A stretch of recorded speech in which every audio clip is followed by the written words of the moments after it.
अंत में गोपी कह रही है, यत्ते सुजात चरणाम्बुरुहं स्तनेषु भीताशने प्रियदधीमहि कर्कशेषु तेनाटवीमसि तद्व्यथतेन किं स्वित् कुर्पादिभिर्भ्रमति धीर्भवदायुषां नः। अर्थ है, हे प्यारे, तुम्हारे चरण कमल से भी सुकुमार है। उन्हें हम अपने कठोर स्तन पर भी डरते डरते बहुत धीरे से रखती है कि कहीं उन्हें चोट न लग जाए। उन्हीं चरणों से जब तुम रात्रि के समय घोर जंगल में पीछे भटक रहे हो, क्या कंकड़ पत्थर आदि की चोट लगने से उनमें पीड़ा नहीं होती? हमें तो इसकी संभावना मात्र से ही चक्कर आ रहा है, हम अचेत होती जा रही है। श्री कृष्ण श्याम सुंदर, हे प्राणनाथ, हमारा जीवन तुम्हारे लिए है, हम तुम्हारे लिए जी रही है, हम तुम्हारी है। गोपियों में महाभाव उदय हुआ। अपनी हृदय व्यथा की शांति के लिए प्रार्थना करते करते उनका ध्यान श्री चरणों में लग गया। उनको ये भूल गया कि कृष्ण वियोग में हमारे हृदय में कष्ट हो रहा है। अब यही स्मरण हो रहा है कि वे वन में भटक रहे हैं, उनके चरण अत्यंत सुकुमार है, उन्हें कष्ट हो रहा होगा।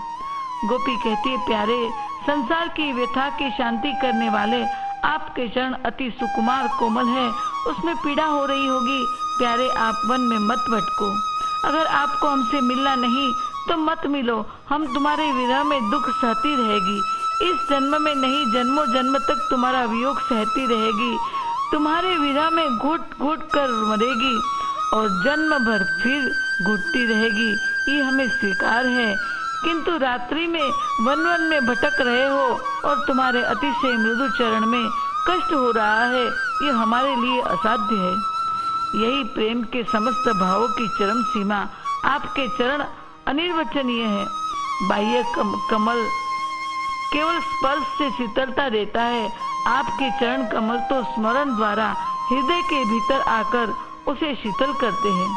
चरण तो कमल की तरह शीतल, कोमल, ताप शामक, आह्लादक, रसमय एवं सुरभित है। आपकी देह पंच भूतात्मक जड़ नहीं, चिन्मय है, दिव्य है। ब्रह्म संहिता में कहते हैं, श्री कृष्ण की प्रत्येक इंद्रियों में संसार की समस्त इंद्रियों की शक्तियां हैं।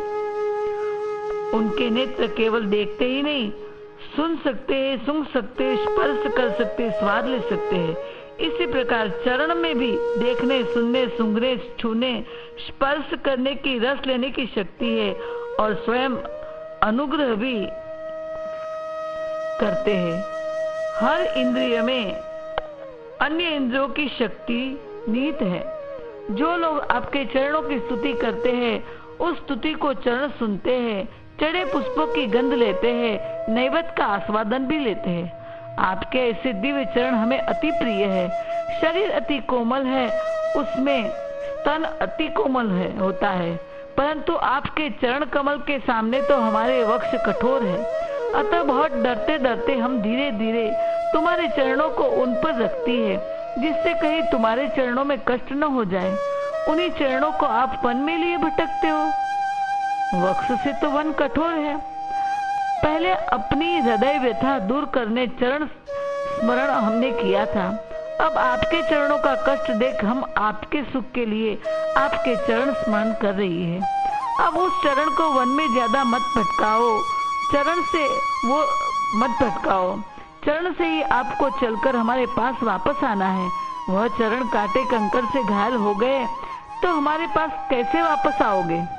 वह चरण भक्त श्री राधा हम अपने हृदय में धारण करते हैं, वो चरण है।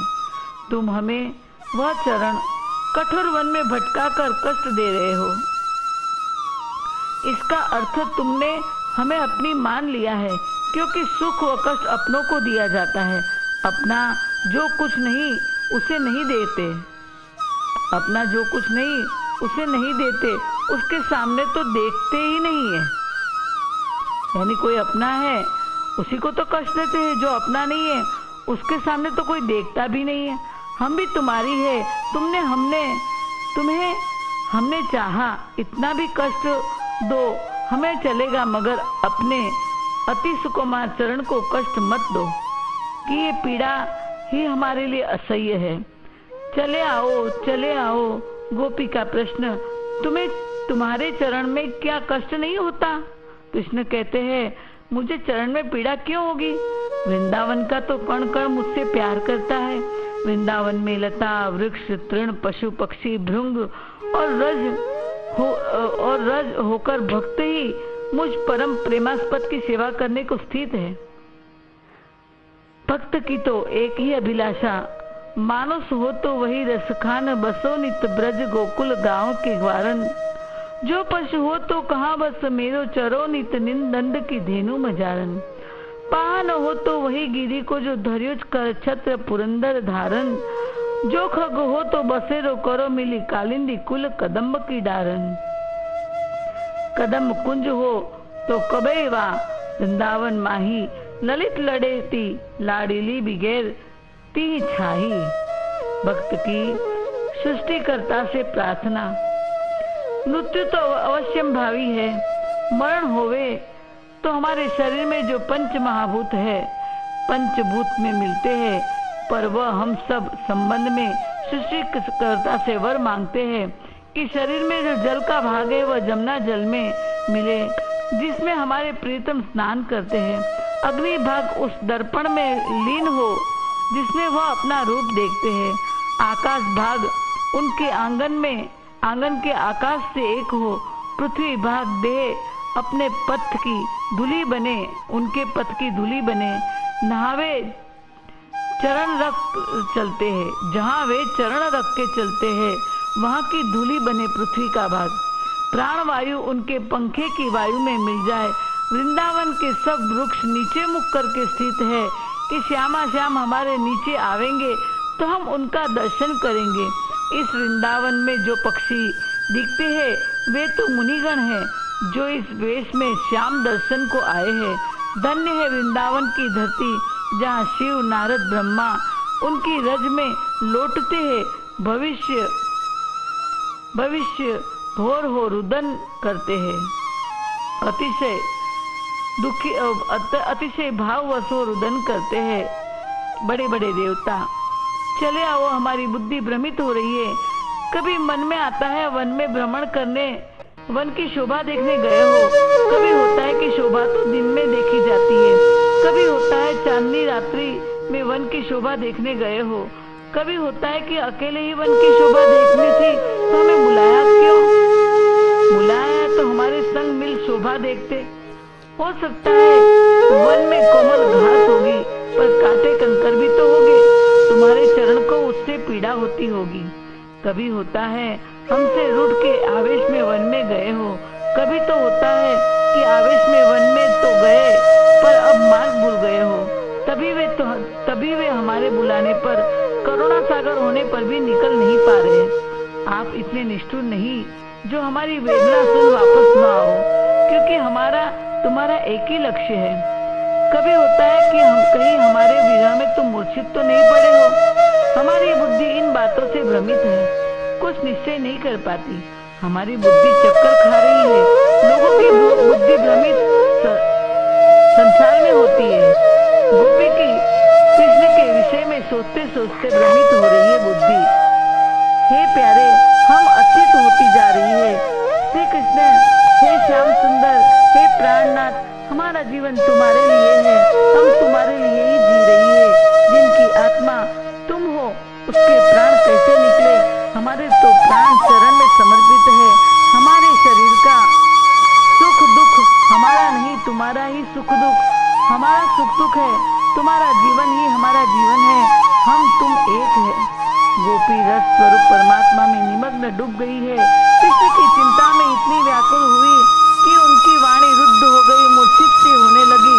परीक्षित कहते हैं, राजन, इस प्रकार अलग अलग प्रकार से स्तुति करती हुई, प्रलाप करती हुई तथा श्री कृष्ण की लालसा करती हुई वे गोपियां जोर जोर से उदन करने लगी। हे परीक्षित, गोपी के सकता। श्री कृष्ण का स्वभाव है कि वे अपने नाम गुण लीला महात्म्य के गान से संतुष्ट होकर आते हैं। गोपियाँ इसीलिए गा रही है कि उनके गायन पर मुग्ध होकर वे आ जाएं। अर्थहीन वाणी का नाम प्रलाप है। प्रलाप इसीलिए गोपी करती है कि कृष्ण ऐसा समझे कि ये सब मेरे विरह में पागल हो गई है। रुदन इसीलिए कि उन दया सागर करुणा सागर को दया आ जाए। गोपियाँ अब न किसी की पुत्री है, न पत्नी है, न बहन है। अब उनका अपना कोई व्यक्तित्व नहीं, वे तो मूर्ति में श्री कृष्ण दर्शन लालसा है। गोपी में अत्यंत दैन्य आया है। गोपी पुकारती हुई कहती है, हे गोविंद, हे दामोदर, हे माधव, अब बहुत हो गया, अब दर्शन दीजिए। हमारे प्राण बहुत व्याकुल हो रहे हैं, अब हमसे आपका वियोग सहा नहीं जा रहा। महाप्रभु इस भक्ति को निसाधन भक्ति कहते हैं। श्री रामानुजाचार्य इसे प्रपत्ति कहते हैं। चैतन्य इसे रागानुगा भक्ति कहते हैं। आचार्यों के शब्दों में थोड़ा फर्क है, किंतु सबका तत्व लक्ष्य एक है। श्री कृष्ण वहीं थे, कहीं गए नहीं थे। पीतांबर का घूंघट किया था। गोपी के प्रेम को छोड़कर प्रेम के देवता कहीं जा नहीं सकते। श्री कृष्ण ने देखा गोपी अति व्याकुल है, अब मूर्छा आने को है, मुझ में तन्मय है, अब ये मूर्छावश गिरने वाली है। अब गोपी वल्लभ श्री कृष्ण से ही सहन नहीं हुआ। सोचने लगे गोपियाँ गिर जाए ये मैं नहीं देख सकूंगा। अरे खेल में भी यदि कोई गिर जाए तो लोग उठाने दौड़ पड़ते हैं, तो क्या परमात्मा खड़े खड़े अपने प्रेमी को गिरता हुआ देख सकेंगे? तो जब गोपी का मद अभिमान दूर हुआ, उन्हें निसाधनता प्राप्त हुई, पूरा दैन्य आया, तो गिरती सखी को उठाने सखी मंडल में श्री कृष्ण प्रकट हो गए। बोले वृंदावन विहारी लाल की जय। कहीं से आए नहीं, प्रकट हुए। यही उनकी सर्वव्यापकता है। भगवान का प्रकट होने का समय कौन सा? जब जीवनी साधना हो। भगवान गोपी के मद से अंतर्ध्यान थे, पर देख ही रहे थे। गोपी व्याकुल होकर ढूंढ रही है, किंतु ढूंढने में बल पौरुष भी है। जैसे द्रौपदी पल्लू दांत में दबाए रक्षा मदद मांग रही थी, जब पल्लू दांत से छूटा, निसाधन हुई, कृष्ण को पुकारा और कृष्ण प्रकट हुए। गोपी जब तक पैर चले श्री कृष्ण को ढूंढती रही। जब तक जीवा चल सकी पेड़ पौधों से पूछती और कृष्ण गुण गाती रही। जब मदमान छूटा, कृष्ण चरण में दृष्टि गई, उनके चरण में कष्ट होता होगा, तो वे श्री कृष्ण दर्शन की मूर्तिमान लालसा बन गई और अपना बल पौरस साधन हार मान बैठी, रुदन करने लगी। यही निबल के बलवान बलराम कहते हैं ना, निर्बल के बलराम। भगवान के प्रकट होने का समय होता है जब तुम कुछ भी करने के लायक न रहो, केवल अश्रु ही अश्रु हो, तब निसाधन हो जाते हो। सुखदेव जी की आंखें गोपी की करुण विधा व्यथा देख भर गई। उन्हें यह ठीक न लगा जो श्री कृष्ण ने गोपी के साथ कठोरता की। इसीलिए कहते हैं शौरी प्रकट हुए। ये शौरी व्यंग से कहा। शौरी हो तो ऐसी वीरता कठोर हृदय वालों को दिखाते।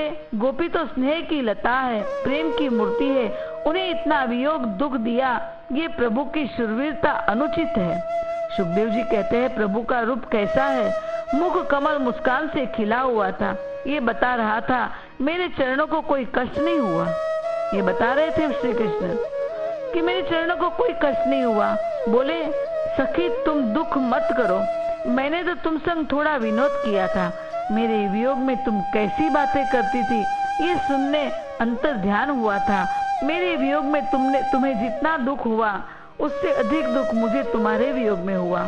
तुम सब आपस में परस्पर सांत्वना दे समझाती दुख हल्का कर रही थी, परंतु मैं तो अकेला रो रहा था। मैंने तुमसे अधिक वियोग दुख सहा है। दुखी के पास मुस्कुराते जाना चाहिए, वरना गोपी और दुखी होगी कि कृष्ण चरण में कष्ट हुआ, इसीलिए मुस्कुराते प्रकट हुए। सखी मंडल मध्य रोती गोपी के आंसू पोंछने, मानो दोनों हाथों से पीतांबर पकड़ गोपी से क्षमा मांगने आंसू पोंछना चाहते हैं, वैसे प्रकट हुए। भगवान को आया देख गोपियों के नेत्र प्रेम से प्रसन्नता से खिल उठे। सब की सब एक साथ इस प्रकार खड़ी हुई जैसे शरीर अब तक निष्प्राण रहे हो और अब उनमें प्राण आ गए हो। कोटि कोटि कामों से भी सुंदर परम मनोहर प्राण वल्लभ श्याम सुंदर को एक गोपी ने बड़े प्रेम और आनंद से उनके कर कमलों को अपने हाथों में ले लिए और धीरे धीरे सहलाने लगी। दूसरी गोपी ने उनके चंदन चर्चित भुज दंड को अपने कंधे पर ले लिया। तीसरी गोपी ने श्री कृष्ण का चबाया पान अपने हाथों में ले लिया और मुख में लिया। चौथी गोपी, जिसके हृदय में भगवान के विरह से बड़ी ही जलन हो रही थी, वे बैठ गई और उनके चरण कमल को अपने वक्षस्थल पर रख दिया। पांचवी गोपी प्रणय कोप से विवल होकर भौहें चढ़ाकर दांतों से होठ चबाकर अपने कटाक्ष बाणों से बिनती हुई उनकी ओर ताकने लगी। छठी गोपी अपने निर्निमेष नयनों से उनके मुख कमल का मकरंद रसपान करने लगी, पर तृप्त नहीं होती थी। सातवीं गोपी ने नेत्रों के मार्ग से भगवान को अपने हृदय में ले गई और फिर आंखें मुंदली। अब मन ही मन भगवान का आलिंगन करने से उसका शरीर पुलकित हो गया, रोम रोम खिल उठा और वह सिद्ध योगियों के समान परमानंद मग्न हो गई। गोपी का विरह पीड़ा दुख संताप दूर हुआ, आनंद उल्लास से भर गई, शांति के समुद्र में डूबने लगी। सब गा रही थी, प्रगट हुए मेरे बनमाली, प्यास बुझी मेरी अखियन की। प्रगट हुए मेरे बनमाली, प्यास बुझी मेरी अखियन की। रोती छोड़ के मत जाना, अब दिल तोड़ के मत जाना, कसम तुम्हें मेरे असुवन की, प्यास बुझी मेरी अखियन की। प्रगट हुए मेरे बनमाली, प्यास बुझी मेरी अखियन की।